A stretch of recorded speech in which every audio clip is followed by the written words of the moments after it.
Hey, hello, how do you do? Shady Doorags here, and welcome to another episode of Episode Rundown, where I, Shady Doorags, run down the episodes of Miraculous, Tales of Ladybug, and Cat Noir. And today we're looking at Season 2, Episode 6, Robostus. Now, this episode did a lot of things objectively wrong, but at the same time, unobjectively, it did a lot of things that I liked. So, the episode starts with Max talking into his bag in his locker room, or in the locker room, and Marinette notices it. And it just now hit me that the lockers are not built throughout the school. Like, they actually have a room full of lockers. I always get confused when I see this room, because, like, boys and girls are the same thing. And when I think locker room, I don't know if it's different in France, but here in the States, a locker room is segregated between boys and girls, and it's usually meant for, like, gym purposes. Like, it's usually meant for changing. Lockers are generally scattered throughout the school. Anyway, that was neither here nor there. Max is talking to his bag, and he's telling something that it's his best friend. And Marinette's like, who keeps their best friend in their bag? And I don't know if that's supposed to be a joke, because she keeps Tiki in her bag. And they get back to the classroom, and the teacher and the principal are there, and they're having trouble with the computer. And suddenly there's a virus on the computer, and Max knows how to fix it, and a robot flies out of his bag and helps him fix it. This is, what was his name? I can only remember his villain name. But yeah, this is Max's, like, little sidekick or whatnot, and they fix the computer together, and all the students are impressed, and the principal's impressed as well. One little note that I liked was that Kim was like, oh, hey, I see you've added an arm. And Max is like, well, I didn't add that. He did that himself. I like that Kim already knew about the robot. Like, because they've showed before that Max and Kim are pretty good friends. Like, they hang out with each other more than they hang out with other people. So I like that Kim already knew about the robot and had seen it before. So Max is telling the class about the robot and how the robot is basically self-aware and how it has real emotions.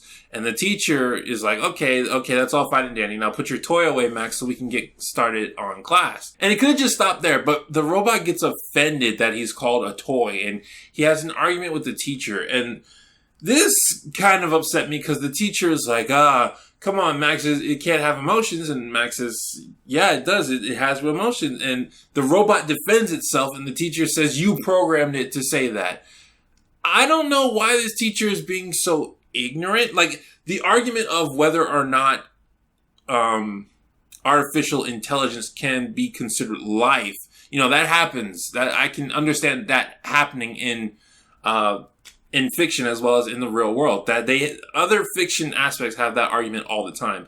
But she's not arguing whether or not artificial intelligence is considered life.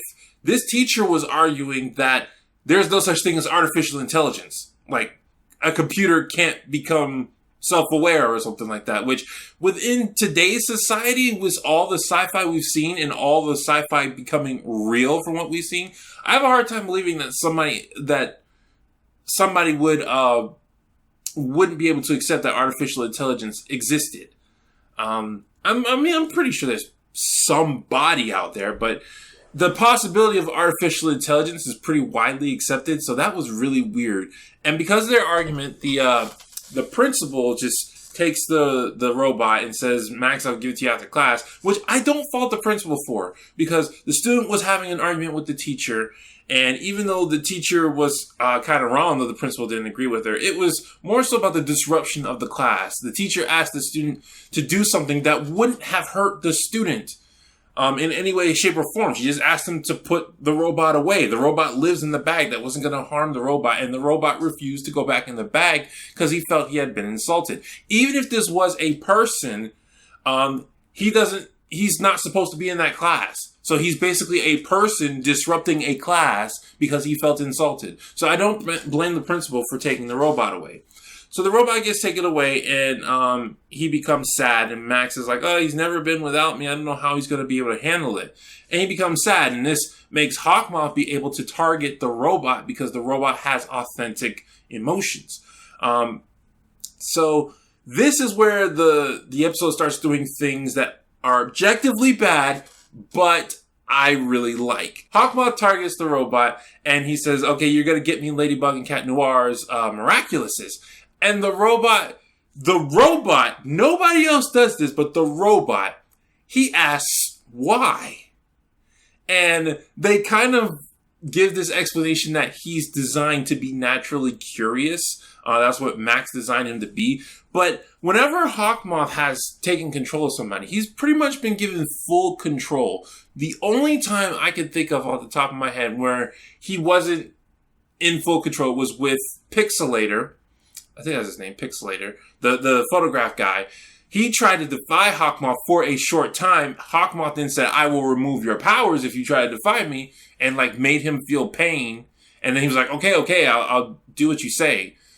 He's the only one. The show seems to be trying to play both sides when it's convenient of Hawkmoth has total control. That way the audience, can never be angry at these characters for making a mistake, while at the same time saying, oh, wait, they're also making a conscious decision to work with Hawkmoth. It doesn't work that. You can't be playing both ways. Because this robot, he is fully aware of, he seems to be fully aware. He loses his memory at the end like everybody else. But he seems to be fully aware that he has a say. He asks Hawkmoth, why do you want the Miraculous? And then Hawkmoth says, you don't need to know that. And the robot says, I'm sorry, I was just being curious. And then Hawkmoth tells him anyway. Why would Hawkmoth tell him? Other than to reveal to the audience of what's going on. That was really weird. And then Hawkmoth says, combining the Miraculouses will give you one wish. That's kind of retconny from what we heard before. For what Nuru said before in the images he showed, the ring and the earrings are supposed to make you super powerful to the point that you can do anything. Not that you can make a wish for anything. They try to explain that away in this episode. They try to say, yeah, you'll become so powerful in the form of a wish. But that's not what we were shown. When Nuru showed those diagrams, it showed the Miraculouses, the earrings and the ring, combining into a body that became super powerful. So, but it's good to see some story progression. So the robot hears all this and he says, okay, he'll do it. And he becomes Robostus, and he can control all technology. He uses the technology to capture Max, and he wants Ladybug and Cat Noir's Miraculouses, of course. He keeps Max safe in this transformer building kind of thing. Cat Noir and Ladybug show up like they do, and they actually get really heavily defeated by this character. This Robostus is extremely intelligent, which I guess, is supposed to be the whole thing. He's supposed to be an extremely intelligent robot. And he actually manages to capture them. And he's about to take off their Miraculouses, and he says, he makes a big mile of speed, yes, the wish will be mine. And Hawkmoth says, whoa, hold up, wait a minute, what? The wish will be yours. See, this was what I'm talking about. It doesn't make any sense how he can just suddenly disobey Hawkmoth when everyone else was perfectly happy with obeying Hawkmoth. But Hawkmoth is like, the wish will be yours. No. The wish is going to be mine. And the robot's like, no, I'm taking the wish. So Hawkmoth threatens to take away his powers. The robot takes control of Hawkmoth's facility, and this part made me laugh and do so many things at the same time. Hawkmoth's facility apparently has an inside defense system full of missiles. So that, to me, that's kind of silly, because first of all, what is inside Hawkmoth's facility that needs protection other than himself, other than Hawkmoth? And Hawkmoth has miraculous powers, so he doesn't really need that much protection. This is inside his lab, not his house, not his. I know his giant mansion has that defense system, but I'm talking about inside his tower, his secret tower that Adrian doesn't know about. He has missiles that shoot inside. Why would you want the missiles to shoot inside the facility? Even if there's an intruder in there and you hit them, they're missiles. The place is gonna be destroyed. But like I said, I think this is something it did objectively wrong, but I loved it so much because Hawkmoth just starts slicing away at these missiles. So I pretty much agree with the headcanon that the Miraculouses give the people acrobatics. I've given the show grief about that because they never said they do that. And even though they've most of the time shown it, Marinette, when she first got the Ladybug earrings, she was still clumsy for some reason. So it didn't make any sense to me that suddenly she became super acrobatic. But I guess I'm just going to have to concede here because Hawkmoth just destroys these missiles. He just wrecks them before they can hit anything.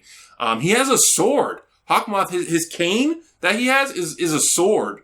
So that, I guess that's his weapon. You know, Marinette gets the yo-yo, Adrian gets a rod, Hawkmoth gets a sword. And I actually gained a lot of respect for Hawkmoth. You know, the fact that missiles are flying at him and he's cutting them before they can hit him and in the right place so that they don't explode. So back to where Robustus is, he's about to take the Miraculouses, but Max is with him, and Max goes and saves Ladybug and Cat Noir. Ladybug does the Lucky Charm, and Robustus grabs it before she can do anything with it. And he says, I know your moves before you're going to make them, Ladybug. You can't win without your Lucky Charm. And like, I wanted to congratulate him for doing such a good job, but at the same time, I know what the Lucky Charm does. The Lucky Charm solves any problem. So that means that you grabbing it was part of the Lucky Charm's design to solve that problem. So it's like, I want to so bad give props to Robustus because he's been like one of the best Akumas so far in how he's used his powers. But like just knowing what the Lucky Charm is supposed to do, I couldn't even give him those props like I wanted to. So they go through this interesting sequence. Robustus is predicting their moves, but the Lucky Charm, by the way, is a heart. Ladybug manages to get the Lucky Charm back. She throws it in the air and tells Cat Noir to throw it back at her, up with her. They both miss Robustus, who's now outside of the robot. He's just floating in the air. They hit each other, and the strings become an entanglement and entangle Robustus. And so Ladybug says, well, I defeated you with a little bit of luck. And I'm like, oh, don't acknowledge it. Don't acknowledge that she uses luck all the time to win. I mean, at least they're aware of it, but at the same time, like, just if you know that this character needs to be lucky to win, it hurts. It hurts the character.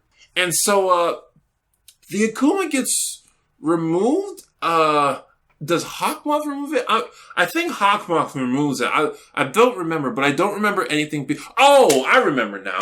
They put the thing that they used earlier with the virus when Max captured the virus and put it into a flash drive. That's what it's called. He put it into a flash drive. They put the flash drive into Robustus, which that's good. That's good Chekhov's gun right there. You have something at the beginning, it's useful at the end. That's very good Chekhov's gun.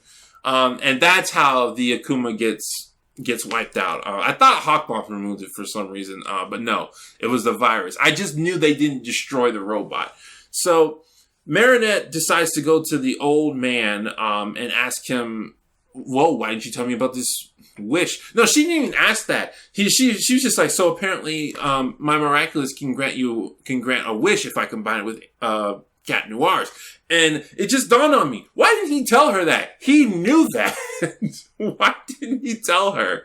And Marinette brings up a good point. She says, well, Cat Noir and I could use it to do so many different things, like solve world hunger, or even something simple like defeat Hawkmoth. And the guy says, the wish isn't perfect. For balance has to be maintained. Whatever you do, there will be an effect. If Robustus had gotten his wish, which, by the way, his wish was to be a real person. If he had gotten his wish, somebody else's humanity would have been taken away. Which makes sense to me, but at the same time is a little bit too vague. You know, I've heard this concept before, but it's so vague that it's just like, you as a writer, you can make up any consequence. And, but it again hits me as I'm sitting there watching these two talk. Why doesn't Ladybug tell Cat Noir about the old man? Why is she keeping him a secret from Cat Noir? I don't understand that. I really don't understand that. Like, they've tried to make the case for their secret identities. They have. But she doesn't have to go there as Marinette. She can go there as Ladybug and tell Cat Noir, hey, this guy is working with us now, needs to report to him or something. The secret identities to me still don't make any sense. Like, they really should tell each other. If nobody else, they should tell each other. But why won't she tell him about the old man? Why is she keeping the old man a secret from Cat Noir? Cat Noir is her partner. He is her partner. But anyway, this is still a highly enjoyable episode. I had a lot of fun watching this episode. Just the Robostus himself, just how he was taking control of the situation, how he turned on Hawkmoth, you know, even though it's objectively inconsistent with the story, I still liked seeing it. I liked seeing Hawkmoth, get betrayed like that. And I liked seeing Hawkmoth have to step up and actually start fighting, using his miraculous acrobatic skills. So, all in all, it was a fun episode and I highly enjoyed it.